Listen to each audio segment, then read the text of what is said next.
Attention listeners, this is a sort of TrueAnon public service announcement. This comes out Thursday. It might have already passed, but you probably have about 1 day left before the shot spotters stop getting confused by fireworks, and you can just shoot as much as you want in any major city.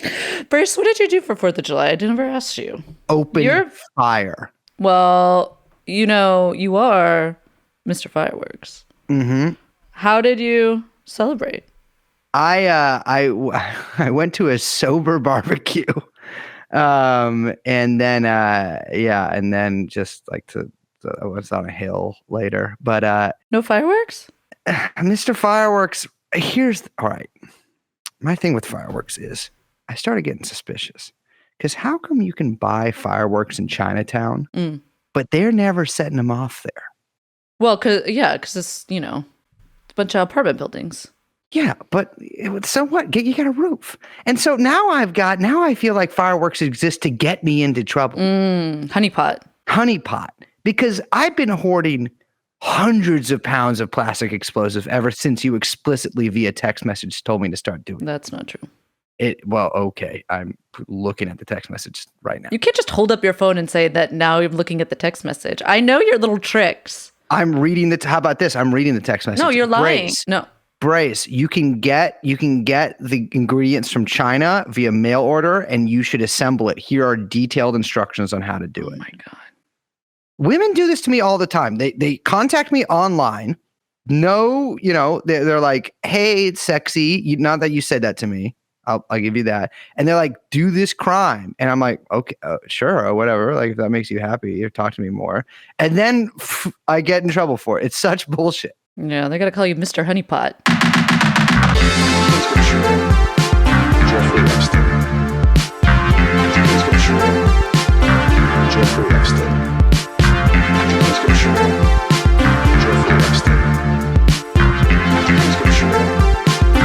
Jeffrey Epstein. Come in. Jeffrey Epstein. Hello, everyone. Hello, ladies and gentlemen. I'm Brace. Oh, hold on. No, I am plural. Brace is the one that is speaking right now. Oh my God. Now it's Mikhail. Oh, what's the devil's name? What?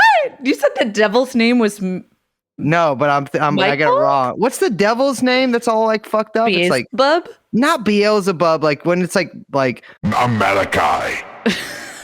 Moloch? Malachi. No, not Moloch, dude. Moloch's not the devil. It's like Sumerian. No, But I am Moloch. But I'm back to Brace. Brace is now fronting for my system of personalities. Oh my God. Now, no, check this one out. Now I'm Liz. I'm Liz now. Oh, sorry. I don't know why. That just made me feel funny. I know. No, we should keep going. Okay, all right. Well, you gotta introduce. No, you're not Liz. I'm Liz. Hello, everyone. I'm Liz. That's Brace. We are, of course, joined by producer Young Chomsky. See, this is how I'm going to get around all this whole thing. Is I'm just going to introduce you. No, I'm sorry. We're okay. We've moved on. You just introduced me twice. Yeah, and now, hello, welcome. The podcast is TrueAnon. Hey, what's up? Young Chomsky on the mic here. Also, Liz. Now Brace is fronting. Hello, welcome to TrueAnon. Why am I doing that voice for me? Yes, hello, welcome to your episode of TrueAnon for today. We have with us today John Kane from Let's Talk Native podcast and Resistance Radio here to talk with us about the, as I'm sure a lot of you heard on the news, a lot of bodies are being discovered at residential schools in Canada. So we spent a little time talking about the residential schools and then a lot of time talking about the reasons for the residential schools and especially the after effects on them. And I think it was a pretty good interview. And let's start it now.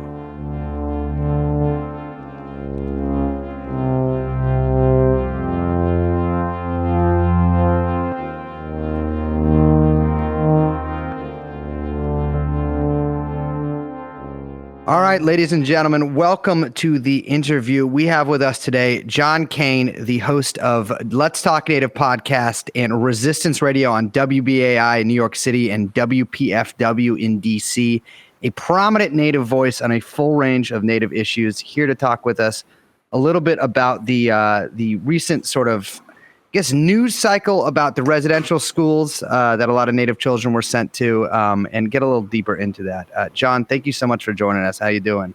I'm doing fine, and thank you so much for allowing me the opportunity to again shed some light on this issue.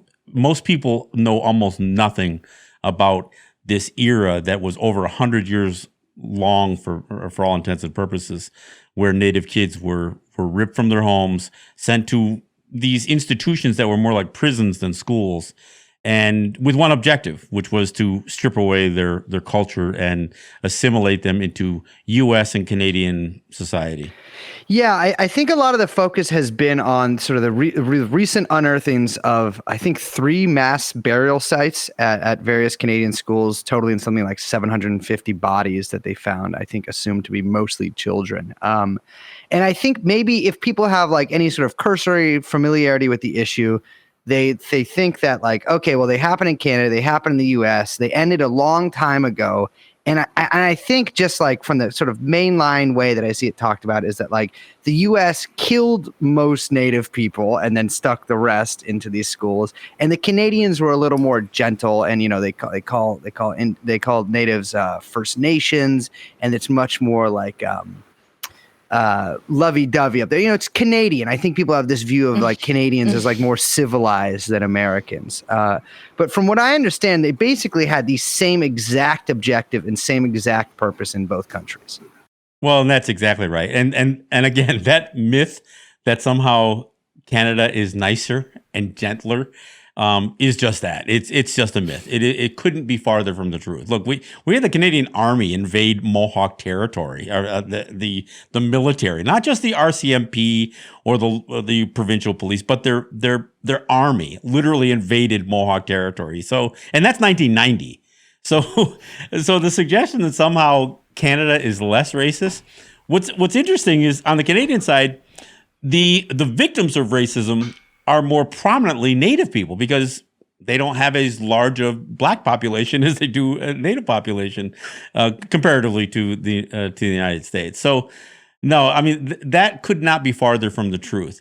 And you stated it just right. I mean, Canada and the United States followed the exact same policy, and we can argue about chicken and egg, who was first, but the standard for essentially denationalizing, deculturalizing, and committing this genocide against Native people it was pioneered in Canada and the United States and other countries, other imperial nations like Great Britain and others. I mean, we've seen this repeated in Africa, Australia, India, New Zealand.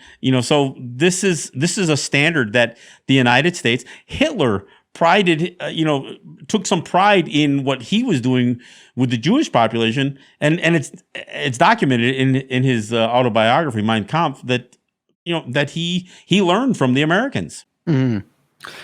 So we're talking about the boarding schools here today, and we couldn't really talk about the boarding schools without talking about what preceded them. So when did these things start, and what led up to them starting, and how come they started them in the first place? I mean, I think sort of in the popular imagination, it's like, well, they just killed Native people, and then they sent them to these reservations and sort of just like, maybe switched them around to like shittier and shittier places to live, and then kind of just like abandoned them. But this was an actual like active intervention, like after I think the years that people sort of like think of the genocide against Native peoples as having stopped.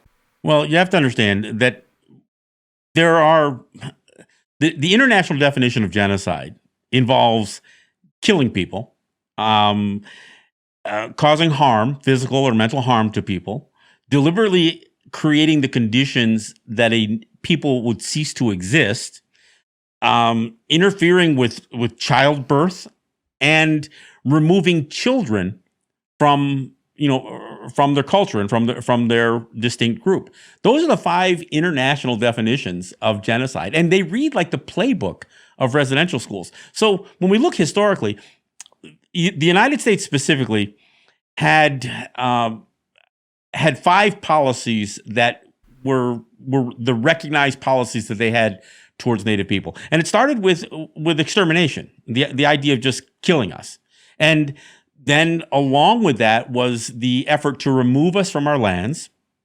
and that was characterized legislatively by the Removal Act. There was also a policy of assimilation, which was to try to strip away our cultural identity and Americanize us, I guess. And then there was termination. Termination was a policy that they had where they could say, okay, we don't have to recognize you as Native people anymore. We've done a good enough job stripping away your Native identity. So now we can cease to recognize you. So we, almost like we can do this on paper. We can just say, okay, we're not going to call you Native people. We're not killing you anymore, but we're erasing you from a paper standpoint.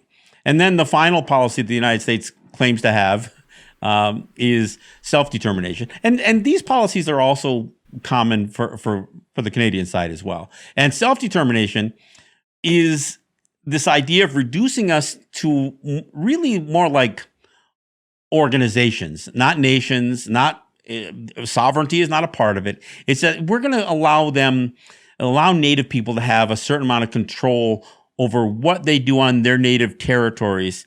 So there's a limited amount of space that we're going to give them to make decisions for themselves.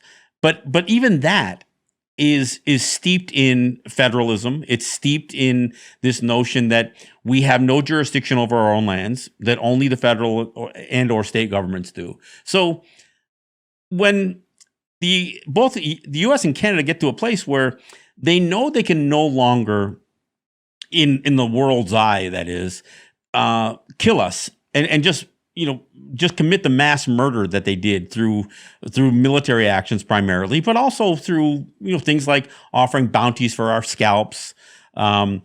Abraham Lincoln was guilty of signing the execution order for the largest mass execution in the history of the United States. That was in Mankato, Minnesota. Ironically, that hanging took place in Mankato, Minnesota, the day after Christmas in 1862.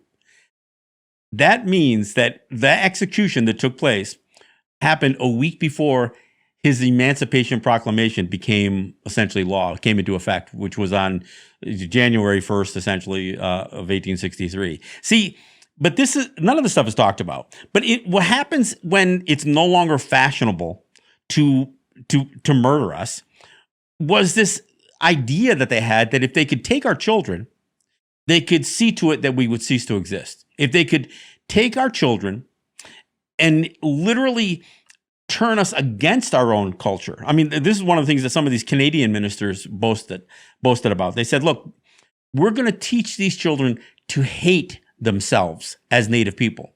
So it isn't just about conversion. It's about creating an animosity amongst Native people for their own culture. Teach them that their ceremonies and their culture are satanic, that they're evil, and that only through the grace of God that they're going to lead them to with these residential schools. And again, I need to remind people, these residential schools on both the U.S. and Canadian sides were government funded, government mandated, and church run. And those churches weren't just Catholics; they were a full range of Protestant denominations as well. And it was literally the unholy marriage between church and state that both U.S. and Canada claim they don't have. I do have to go back to something that was said in the beginning. That number on the Canadian side alone, as far as these discovered burial sites, is now over 1,300. One school alone, they found 751, the remains of 751 children.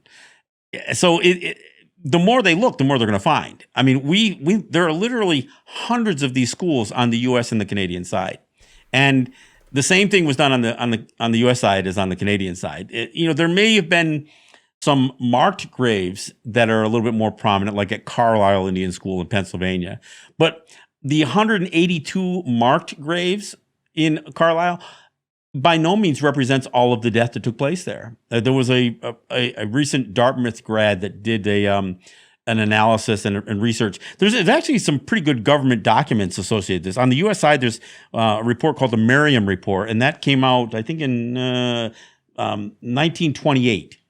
On the Canadian side, in 1907, there was a study also done, and that one was called the Bryce Report. And it details the atrocities that took place at some of these things. But anyway, this Dartmouth grad suggested that there are far more children buried around Carlisle Indian School than the 182 graves with headstones. This researcher also suggested that this Colonel Pratt, or whatever his title was at the time, who ran Carlisle Indian School, also didn't want, he was trying to reduce the number of deaths on his hands, under his watch. So he would send terminally ill children home who would never have had a chance to go home if they weren't terminally ill. This one report suggests that that Carlisle Indian School may be responsible for over 600 deaths. So look, a lot of this news cycle is being driven by some of this discovery of these buried children on the Canadian side. But what the interesting thing is Canada already went through what they called their Truth and Reconciliation Commission. And that ended like in 2015. Mm-hmm. These discoveries now are being driven by Native territories themselves. This isn't part of the Truth and Reconciliation Commission. They refused to do any searches for these burial sites. And there's a little semantics being played here because, when some of this news broke, they were calling them mass graves, mass burial sites and that kind of thing. And then they kind of, started playing semantics with it a little bit and say, well, they're not really mass graves. They're just unmarked graves. Well, until somebody can determine how many were buried at a time, you're playing games with words. The fact of the matter is that these churches who documented pretty much everything were literally hiding these bodies. And when we talk about erasure, I mean, we are literally talking about history, culture, and lives being buried, both, literally and figuratively. Yeah, I think the astounding thing to a lot of people, including myself, is just the sheer numbers of bodies at a lot of these schools. 751 at one school is, listen, I'm no headmaster or anything, but that seems like a lot of children to die at your school. That does not seem like, if I was running a school where like 10 kids died, I think I would probably maybe change some things around. And so what went down here exactly? Because I've seen a lot of people sort of downplay it as like, well, there's, there was a lot of disease at the time, and there was child mortality was pretty high up until basically the mid 20th century.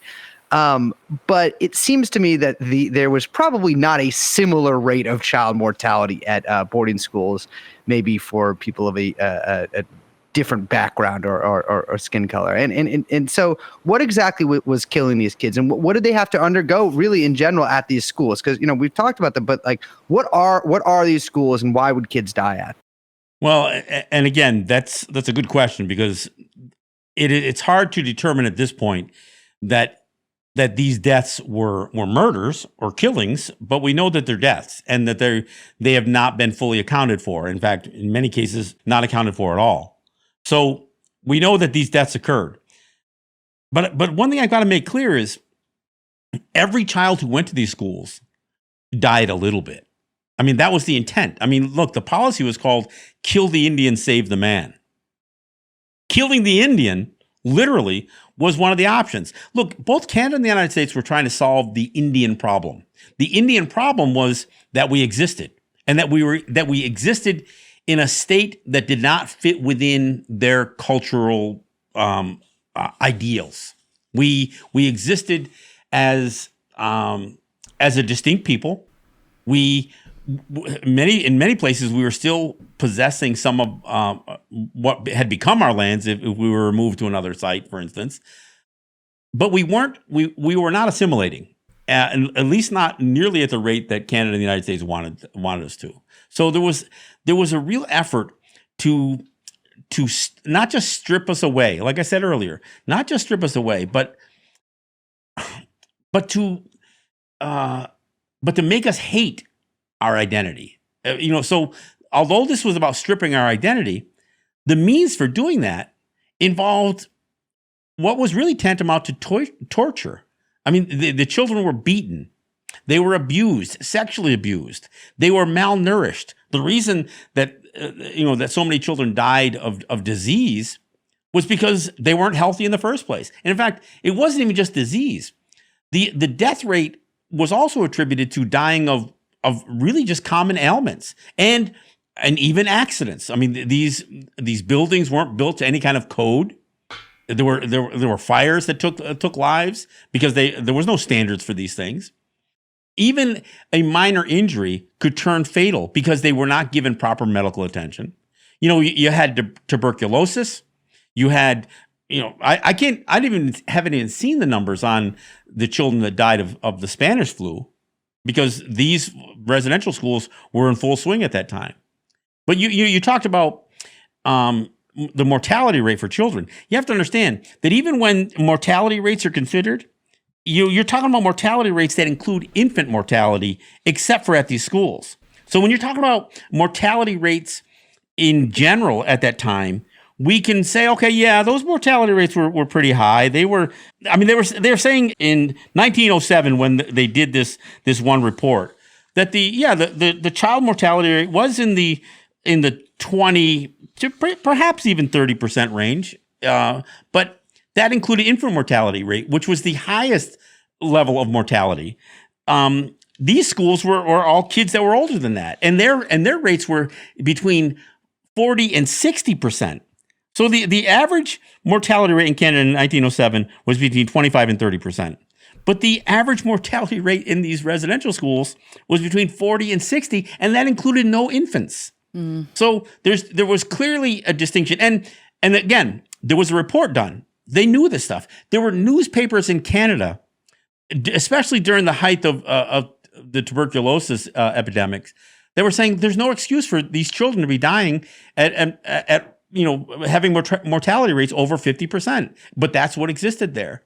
But it wasn't an accident, because again, I got to go back to what the objective here is. The objective was either kill our children or see to it that we would no longer exist as Native people. Because, as I mentioned on the genocide thing, there was also sterilization that was going on here. Yeah. There were children, little girls, who were becoming pregnant at the I say at the hands, but obviously it's not the hand that did it. At the hands of church staff, priests, and other staff members.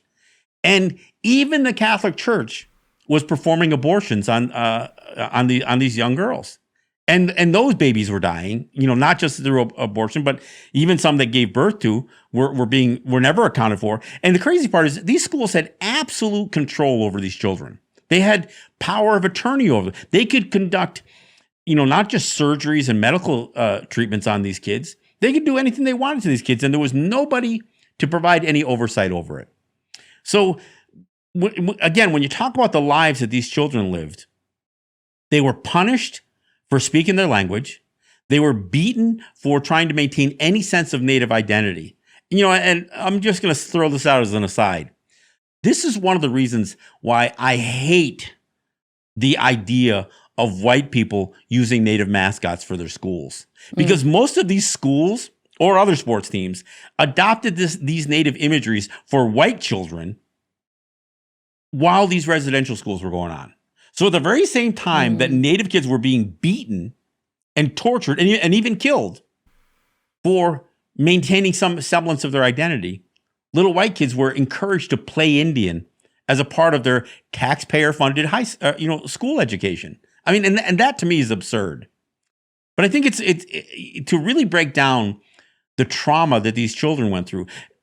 It is both what happened to them individually and what it meant societally, because you basically destroyed the family, and not just a generation. We're talking about 100 years here. where you took away any sense for what being a parent would be, because none of these children had their parents. Some of these kids, when they age out of these schools, would never locate their parents again. And the parents were forbidden. There's images, you can find it on the internet, of some of these parents actually erecting camps outside of these boarding schools until they were run off by the RCMP. And some of the deaths also were associated with kids who attempted to run away from these schools, sometimes hundreds, if not thousands of miles away from their home. I mean, there is example after example of kids who died trying to trek home, whether they froze to death or whether they died of other effects of the elements. I mean, so the range of injury and death and trauma that kids experience through this thing is huge. And when you consider that this went on for 100 years, you have multiple generations where the idea of nurturing children was stripped away from the parents who had the kids taken from them, and the idea of being nurtured was something that these kids knew nothing about. So when they would age out of these schools, they wouldn't know how to be parents. They wouldn't know how to do some of the basic things, like tell a child they loved them or hug them, and doing some of the basic things. They called these schools, but there was no real education going on. I mean, there was a lot of religion, but a lot of it was like forced labor. You know, in spite of the fact that they were growing crops and for sale and that kind of stuff, these kids looked like migrant workers, and they were malnourished, in spite of the fact that they produced food to generate revenue for the schools.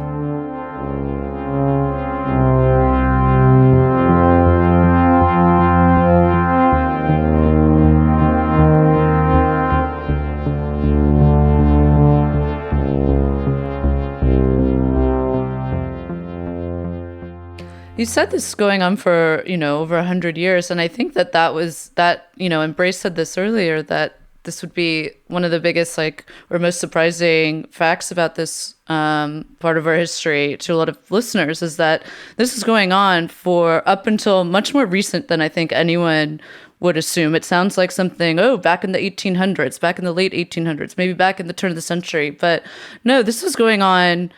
I mean, these schools existed for, up until 30, 40 years ago? Well, on the U.S. side, 1976, I think, is the date the last U.S. Indian boarding school was open. But on the Canadian side, it was in the 1990s. It was like 1997 or something. That is fucking insane. Ken Starr was getting Congress ready while this was getting shut down. It's insane. Well, and it doesn't end there, because here's the thing.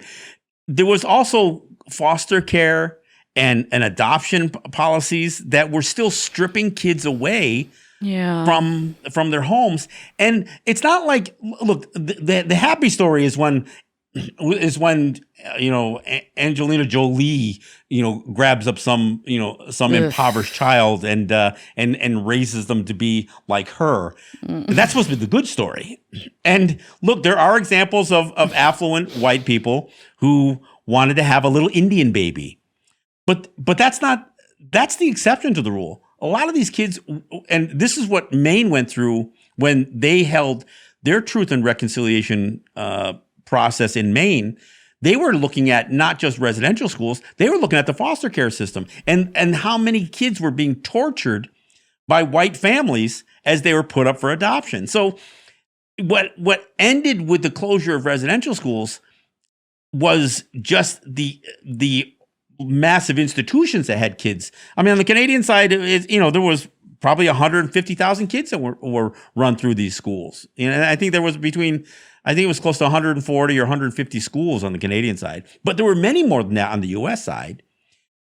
And some of those schools were serving as, almost as, adoption agencies too. But when the residential schools ended, there were still kids that were being stripped away. On the U.S. side, they passed a law called the Indian Child Welfare Act that was supposed to stop some of that. It was supposed to create a preference for Native kids to stay on Native lands.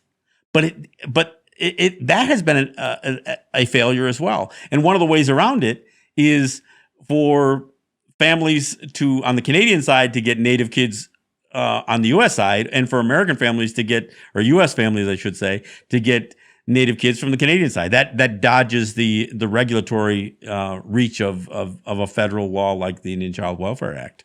I mean, it's really just astounding to me. I mean, when I was a kid, I met. This is probably the only time I learned about these schools when I was younger. Is that when I was a kid, I met in Utah, or I think it was Utah, a lady who had been to one of these schools when she was a kid. She was an older lady, and she told us, like, yeah, when I was a kid, there was these guys that just like came to the reservation and just like took all the 12-year-olds.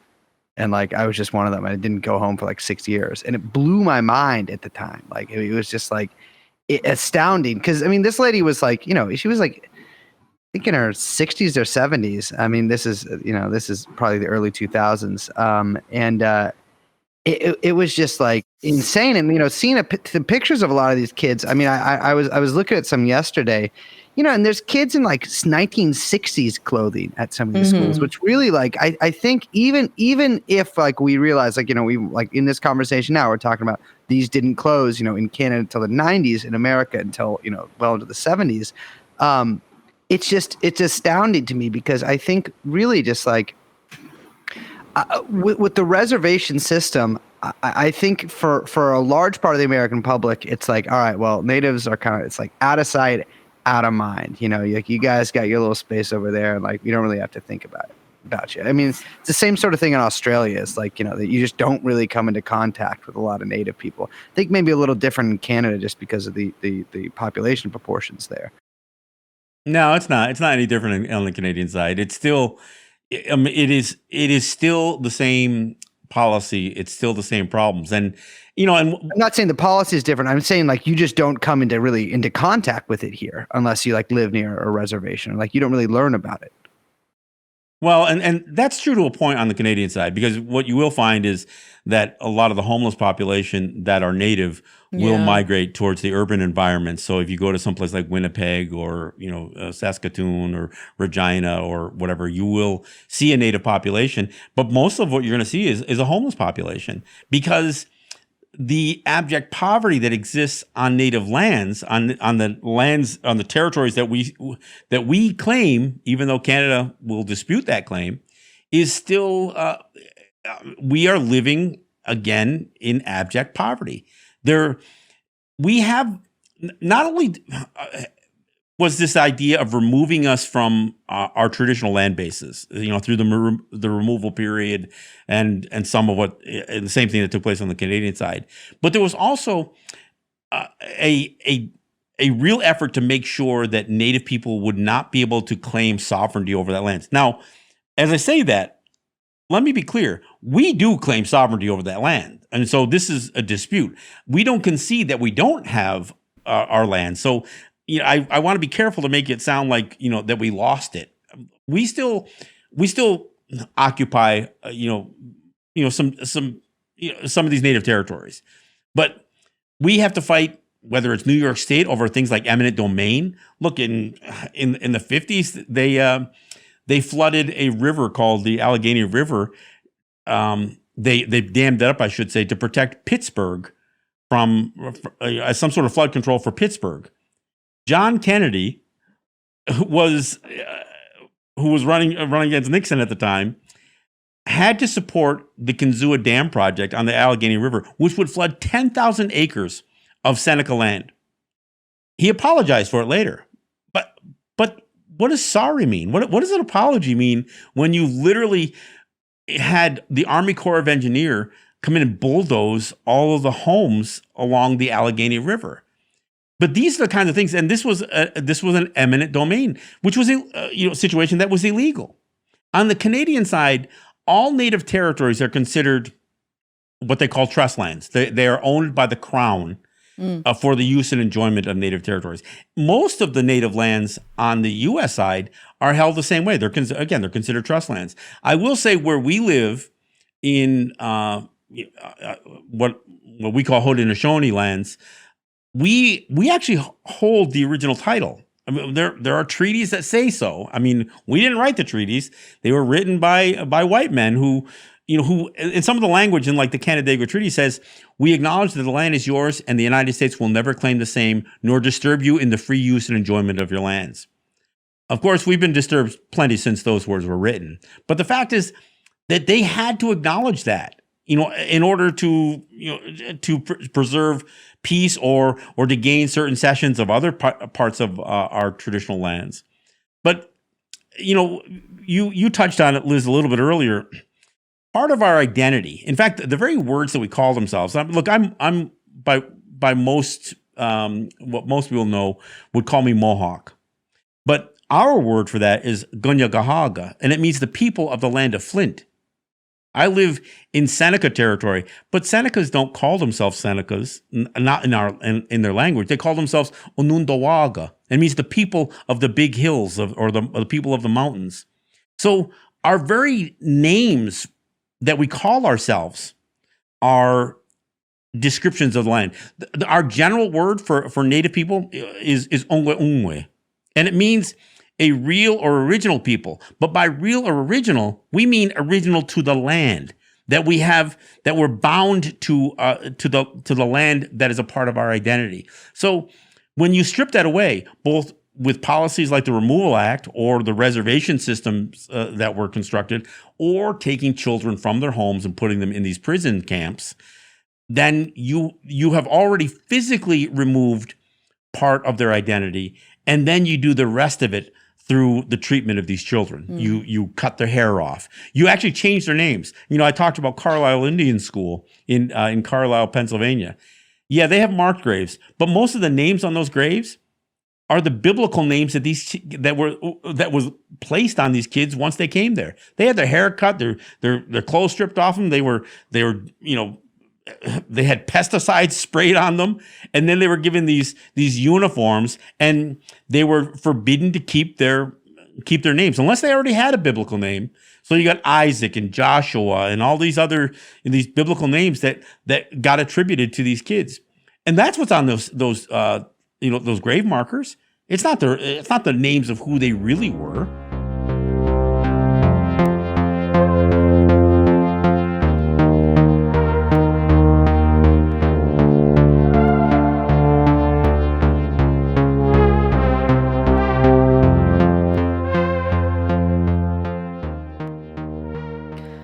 Talk a little bit about the political fallout of this, because you mentioned the Truth and Reconciliation Commission in Canada, which I think some Americans really hold up as a kind of pillar of what is, this is something that could be done, or that the Americans could undertake, and this is something that we need. And I mean, you mentioned that these residence schools, these camps, were never a part of the Truth and Reconciliation Commission in Canada. No, that's not what I said. What I said was that the discovery of these bodies never happened within the Truth and Reconciliation Commission. Right. They spent from 2008 to 2015 is when the commission was seated, and they went through like I said, that Bryce report, and they did some investigations. Canada actually refused to look at the grounds and to really hear the stories from people who say, my child, my sister, my aunt, my grandmother, whatever, whoever, or grandmother's sister or whatever, that they never returned from these schools. Canada wouldn't do an investigation. So their Truth and Reconciliation Commission ended in 2015. And they did nothing to account for lost children. They were just talking about the atrocities that were committed there. But it should be noted that out of that commission, 94 calls to action were in the conclusion, in the final report. Almost none of them have been acted upon. So one of the things that they did was they came up with some dollar value that they could send checks to survivors of the residential schools. But there has been no meaningful change. There still is a lack of education. I mean, nobody has. I mean, there was an apology. My friend Murray Porter, who is a blues artist, has a song that called "Is Sorry Enough," and I encourage you to take a listen to the song. Maybe get away with playing it on your show or something. But he addresses the fact that it's not what you say, it's what you do. And Canada has not made this right in any way, shape, or form. They still haven't addressed some of the root causes of the poverty. And the crazy part is, part of the justification that Canada and the United States tried to use for the residential schools was the condition of life on reservations, so the reservation life. It was poor. Kids didn't have like much of a future. You're sort of very insular, and so yank you out of that, teach you how to be a good low wage worker.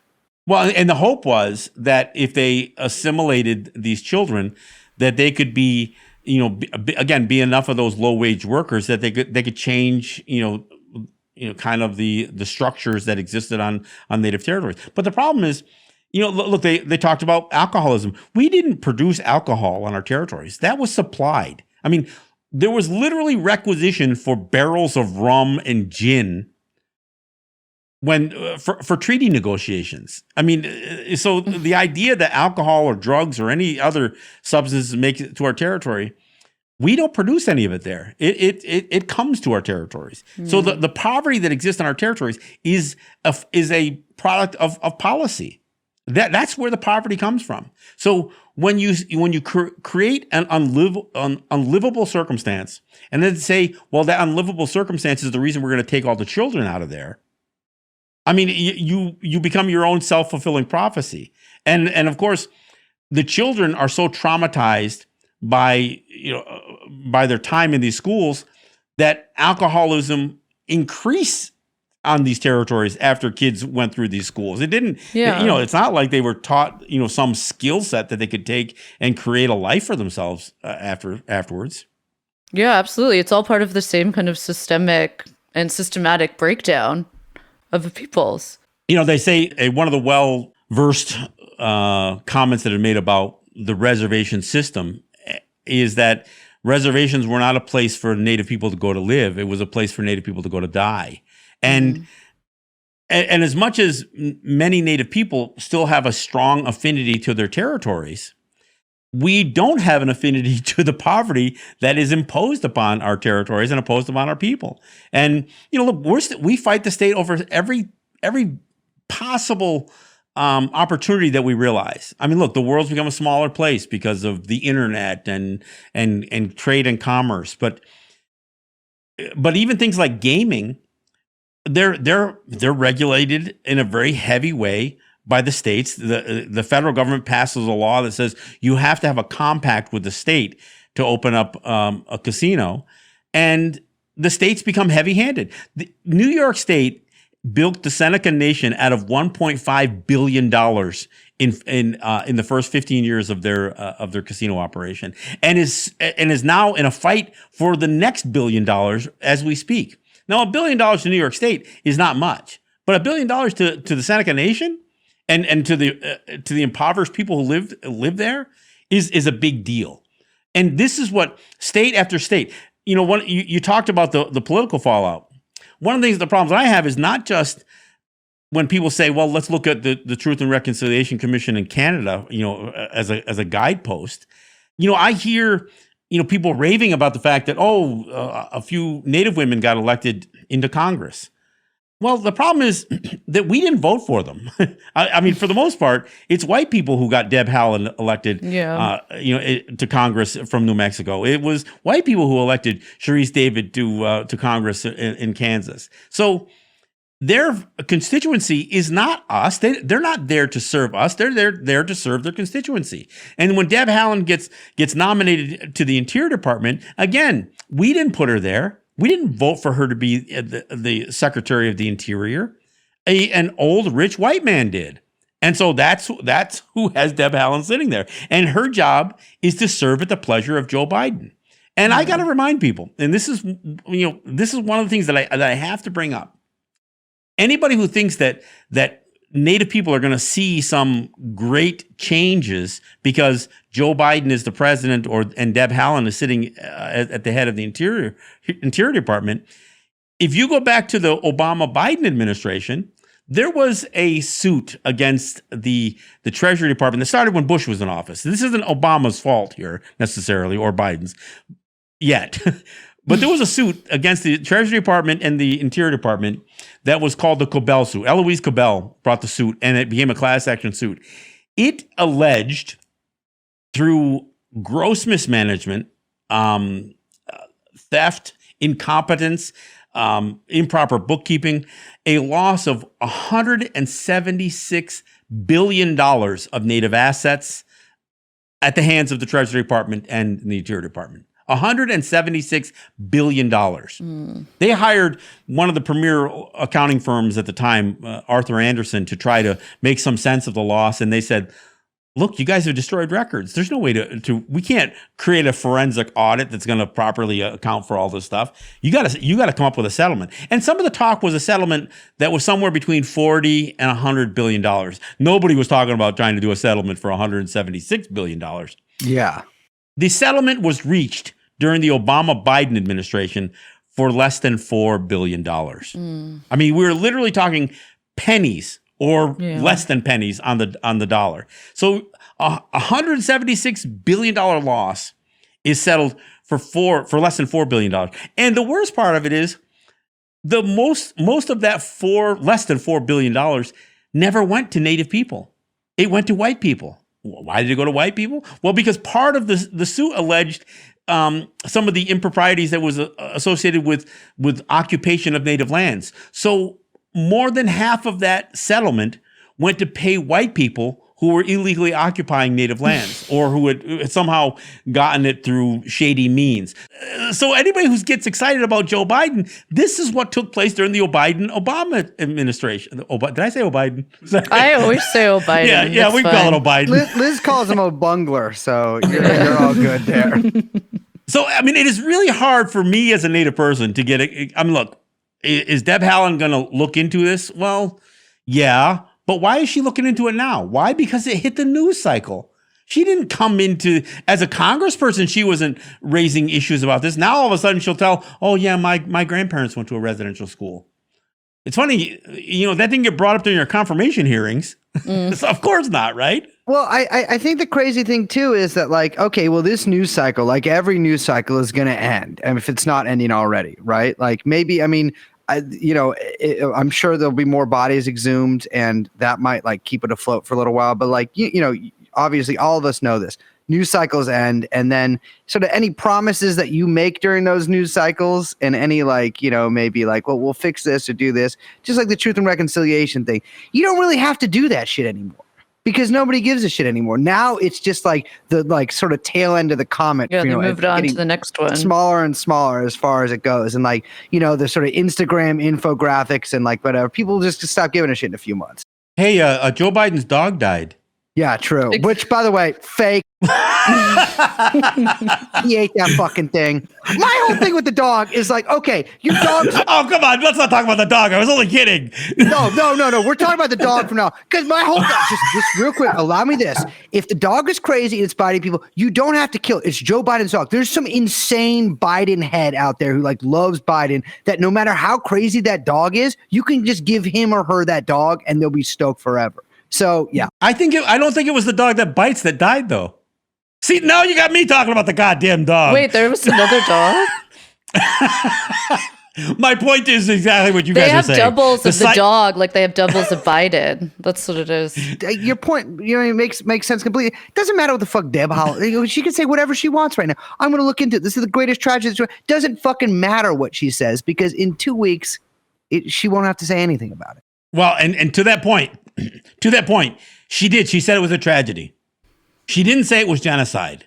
In fact, the Native Canadian minister who basically presented the Truth and Reconciliation Commission report, he called it cultural genocide.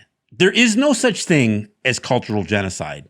If you strip away a child's identity to it with the purpose of making it so that they will cease to exist. Let me read it one more time. I'm going to read it. This is literally the international definition of genocide. Genocide means any of the following acts committed with intent to destroy in whole or in part a national, ethnical, racial or religious group, such as killing members of the group. Well, schools can check that box. Causing serious bodily or mental harm to members of the group. Well, check that box. Deliberately inflicting on the group conditions of life calculated to bring about its physical destruction in whole or in part. That's the written reason for that. That's their established reason for having these schools. Imposing measures intended to prevent births within the group. Sterilization programs began at these schools. And forcibly transferring children of the group to another group. That's the international definition of genocide. So when Murray Sinclair stands up to the podium with this Truth and Reconciliation Commission report in his hand and says, we've determined that it's cultural genocide. Kids died there. That's not about taking away our beadwork. This is about not just murdering children or creating the conditions that children will die, but it's about imposing conditions on those children so they would cease to exist as Native people. And so when I hear Deb Haaland echo similar language or say, yeah, this was tragic. No, it's not tragic. It's genocide. And you know what? There is a statute of limitations, or there is a grandfather clause, but the word and the term and the definition of genocide came about in the 1940s after World War II. These residential schools continued for decades after that. The United States and Canada both should be prosecuted in international courts for the crime of genocide. Not for what they did before 1945, because they get a pass on that, according to the definition of genocide. But, the very beginning of that, they said, committed with the intent to destroy. Well, there's no question about the intent here. Both Canada and the United States were very clear what these schools were intended to do.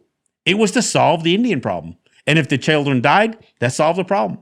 If the children lived, but were so traumatized by their school experience that they would cease to maintain any semblance of their Native identity, then they accomplished their goal. One of the other things I want to mention, there were children who were sent to these schools as young as 3 years old, and likely even younger than that. So we're not just talking about 12-year-olds. We are talking about 3-year-olds. Yeah, little children. Little children.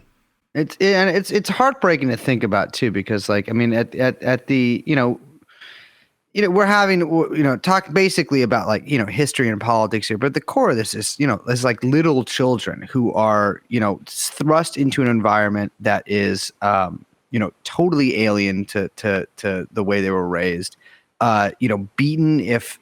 I was reading about kids getting their fucking tongues poked with needles if they try to speak their native languages, just the most insane inhuman things to do to anybody, let alone what's essentially a baby to me. I think anyone under 8's like a baby.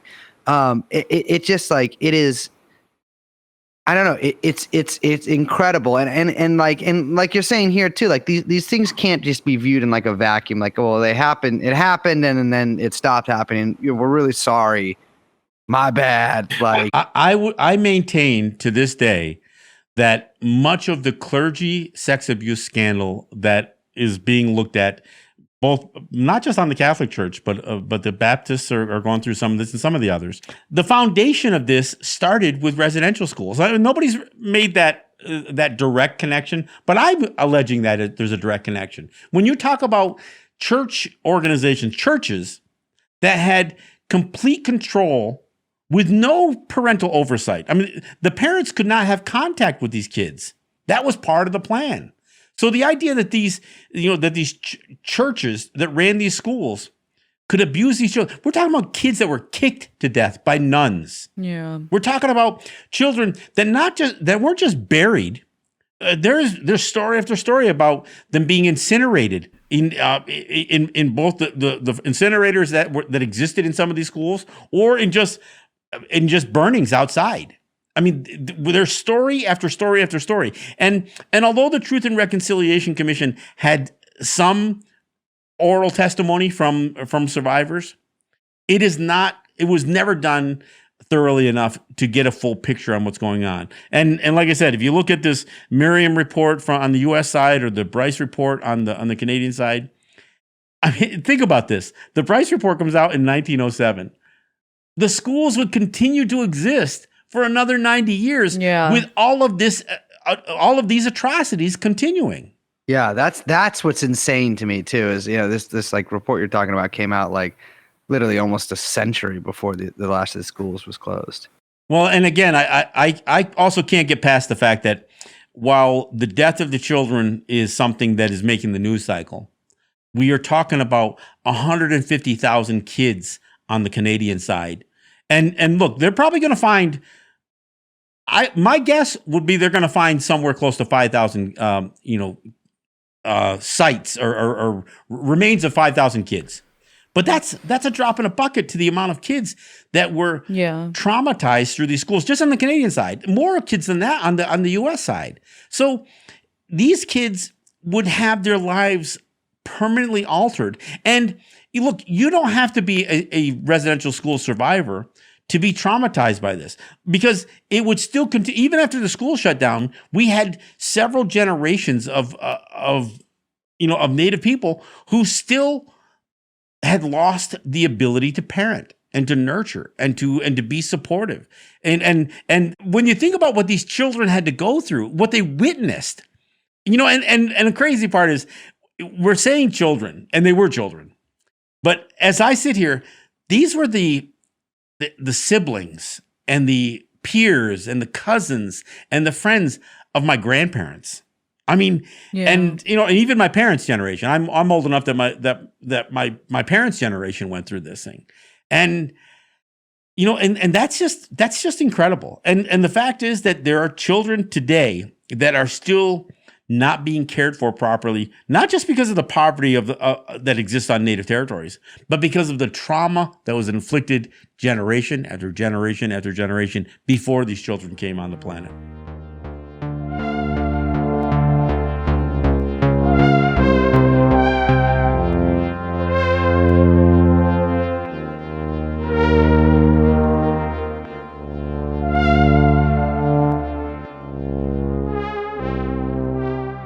There are several issues that are before us because of what is in the news cycle. I mean, one simple question is, what do you do with a site that you find 751 remains, only through ground penetrating radar? Which is, to be clear, for those who aren't familiar with this, they haven't been exhumed. They have been using technology to locate these bodies that were buried in unmarked graves. And I will say, some of these schools are alleging, or some of the people associated with these schools are alleging that they may have been marked graves that are no longer marked, that somebody took the tombstones or the headstones or whatever else. But regardless, they are unmarked graves today. So the question is, what do you do with these kids? What do you do with their remains? Do you exhume them? Look, in our culture, and I know people have different ways of viewing death and spirituality because of the influence of Christianity that was imposed on them through these schools in no small part. But in our culture, we say that when we die, we go back to our mother. So these children are returned to their mother, even though some of these kids may not be in their ancestral lands. Many of them wouldn't be in their ancestral lands anyway because of the removal policies of both the United States and Canada. So do you exhume the bodies? Do you start to do cause of death autopsies on these children? I mean, is that the next step? I don't know. Canada didn't even want to investigate the grave sites, let alone do any kind of autopsies on the remains. And here's the part that I would be absolutely remiss if I didn't bring up. Look, you mentioned about how this is in the news cycle now, and we're gonna, hear a constant drumbeat of another school and another school and another school, and on the U.S. side, we'll hear it again. What gets missed in this is that Native people are re-traumatized every single time this hits the news cycle. Look, there are many of us who want this exposed for what it really was, which is genocide. But at the same time, I know, especially the older generations, are impacted every time this thing hits the news cycle. I mean, every time they hear the story of another school finding hundreds of children buried in unmarked graves, there are people who have tried to put that in the past that have tried to survive the trauma that was inflicted upon them, and we relive it every single time. So there are the questions that remain about what do you do now? What do you do now? And then what is the reconciliation? I mean, how do you what are the reparations? And what is the contrition? That's a good church word. What is the contrition that the churches should have to accept on this? I mean, and the governments that paid for this stuff. So I don't know what the answer to that is. And I know we can analyze this century of atrocities committed by, I mean, and again, let's remember, we're talking about president after president after president after president for 100 freaking years. We're talking about Canadian prime ministers. We're talking about the Queen of England. We're talking about, these heads of state that all knew these things were going on. So this isn't just a mistake. This was a policy. I mean, it's literally almost half the age of the United States. And it's more than half the age of Canada as a country. So I mean, this is what happened. So how do you deal with that kind of, that kind of past, that kind of ethnic cleansing and genocide and and torture and murder? And even if you deal with that in the past, as I said before we started the program, we have a problem going forward. We are still fighting Canada over protecting our lands and our waters. Over half the native territories on the Canadian side do not have clean water. And I would argue that that's probably the same case on the U.S. side. One of the biggest reasons that Navajo territory saw the tremendous loss of life due to the COVID-19 epidemic was the fact that they couldn't even wash properly because they don't have running water in so many places. This is 2021, for Christ's sake. And we're still seeing the conditions that Native people live under. And all of a sudden, you can spend $1 trillion on relief for COVID-19. But you, when it comes to Native peoples and the crimes that have been committed, again, pennies on the dollar for the Cobell suit. Pennies on the dollar. That's insane to me that you're saying half don't have like running or clean water rather in Canada. Like people having sex with robots, or there's like holograms and shit out there. Like that's it's. I mean, because I've been to a couple reservations in the Southwest when I was a lot younger, and it's like it is. I mean, there is poverty and there is fucking poverty in some of these places. And it's like, it's insane to me because I think like exactly like you're saying, it's like, there's just they just won't do it. Like that's like they'll maybe like address some of what they view as like bad behaviors of Native people or whatever, but they won't actually address anything that'll well, fix and the crazy part is Native territories do have resources, but they get screwed out of them. I mean, In 1920, the richest people in the United States were the Osage in Oklahoma. The Osage. Why? Because oil was discovered on the lands that they had acquired when they were forced to leave their ancestral homelands back east. They acquired the land in Oklahoma, and they made sure they acquired the mineral rights and the rights below plow's depth. So the Osage were the richest people in the United States in 1920. And you know what? And you know what happened? Without looking further into it, I'm going to say they still are all good. They were never all good. They were murdered. There were literally white men that would move in on Native women, marry them, have children with them, and then murder their wives so they could control the head rights to wells. This is a story. There's a book called "Killers of the Flower Moon" by David Grant. I encourage you to take a look at it. And it talks about the Osage murders and the birth of the FBI. I mean, this was one of the first cases that the FBI investigated, but it was bungled and it was muffed. It was, the whole idea was they wanted to be able to attribute and it was maybe as many as 1,000 murders that took place there. They wanted to attribute it to one serial killer, which wasn't the case anyway. But that's just one example. The Navajo had a settlement a number of years ago because the federal government had screwed them out of their just payment for uranium that was mined off of their territories. And again, when the settlement came, and it's you hear something like $250 million. Wow, that's a lot of money. But you know what? There are over 200,000 Navajo. So when you break it down, it's not that much money, and it was still pennies on the dollar. We see oil. Look, there are extractive industries that exist on native territories, and some of them for fossil fuels. Lakota territory. There, the Bakken crude that is harvested off of those lands, the natural gas that is fracked for in those lands, and yet there are native people who freeze every single winter there.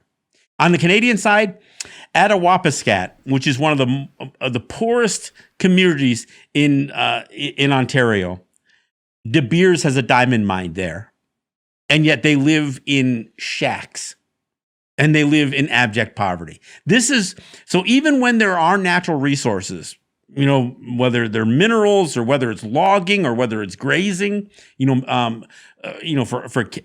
cattle or whatever the resources are, the native people are going to get screwed out of the fair market value for any of that.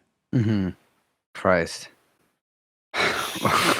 I don't even know what to say after that. Again, when you hear the truth, it leaves you speechless, and I understand that. So as we talk about residential schools and what to do about them, I still come back to what are we going to do about what we are living through today as well. We can't. I'm not saying we don't need to address the past, but if we can't even get some sort of truth and reconciliation on what we're going through in the present, then what hope do we have for the future? Yeah. I think that's a good place to leave it. That was, now I'm all like depressed. Yeah. Well, thank you for coming on the show. That was quite frankly, one of the most depressing interviews I think we've done in the history of this program. And we've done a lot of really depressing interviews. But that was thank you. That was I learned a lot from that. And you can check out John's show, Let's Talk Native. It's letstalknative.com. Without looking it up, I looked at the website earlier. That is it, right? Yes, it's letstalknative.com. But our podcast is available on all of the platforms, just like yours. It's available on all the platforms, so we're not hard to find. Look, the show that I do, the radio show that I do, Resistance Radio, we also post that up as a podcast, although it's a live radio show. So you can find that if you look for Resistance Radio with John and Regan, you can find that podcast out there as well.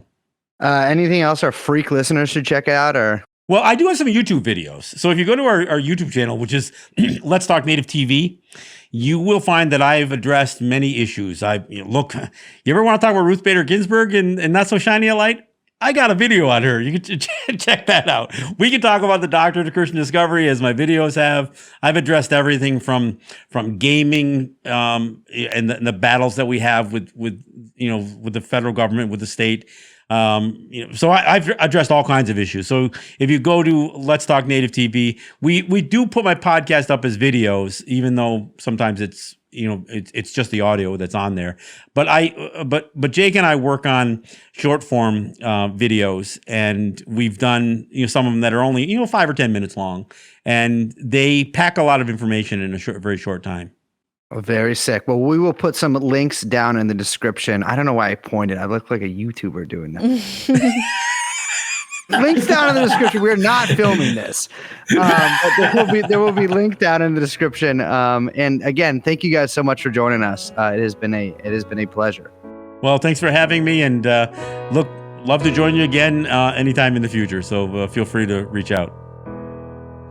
Now you say you're sorry. It's not what you say, it's what you do.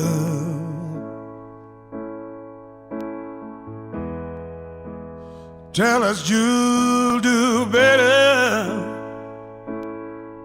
but it's hard to believe in you. We have links in the description to John's radio show. Check it out there. And I'm Liz. My name is Brace. We are joined, of course, by producer Young Chomsky, and the podcast is called TrueAnon. We'll see you next time. Bye-bye.